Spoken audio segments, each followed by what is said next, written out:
Sebenarnya ada nggak sih orang yang seneng dan sengaja milih buat jadi pelacur?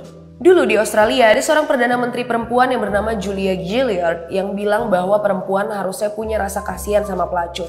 Menurut Gillard, pelacur itu adalah profesi yang dilakukan perempuan karena mereka butuh uang akibat tingkat pendidikannya rendah. Setelah Gillard bilang begitu, keesokan harinya para pelacur di Australia banyak yang nunjukin betapa banyak uang mereka dan diupload di sosial media. Mereka mau dilihat sebagai pelacur yang profesional. Selain itu, di beberapa sosial media pelacur Australia ditunjukin juga ijazah kuliahnya. Salah satu contohnya adalah Tilly Lawless, seorang pelacur yang lulus dari universitas ternama di Australia dengan nilai yang memuaskan. Dia mau bilang bahwa pilihannya untuk jadi seorang pelacur itu bukan karena dia butuh uang atau kurang pendidikan.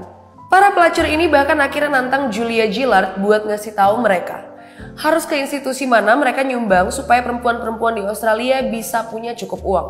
Begitu juga sama bintang film porno. Kita bisa sebut beberapa bintang film porno itu punya ijazah dengan nilai memuaskan dari beberapa universitas ternama. Selain itu, kekayaan bintang film porno pun mirip-mirip sama kekayaan pemain film profesional lainnya. Buat mereka, pornografi dan pelacuran adalah profesi yang benar-benar mereka pilih. Hal ini mungkin enggak ada dalam budaya masyarakat Indonesia.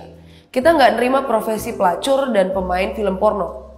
Tapi dari apa yang terjadi di luar sana, kita jadi bisa tahu bahwa ada perbedaan budaya itu bukan berarti kita harus ngerasa lebih baik dari orang lain. Di masa sekarang, mereka nentang pembelaan kaum feminis bahwa mereka adalah golongan wanita yang tertindas. Buat mereka, ada suatu kesenangan dan kepuasan tersendiri atas pilihan hidup mereka sendiri. Bukan berarti kita setuju sama pelacuran. Tetapi memang fenomena pelacur sebagai profesi yang sengaja dipilih itu tadi ada.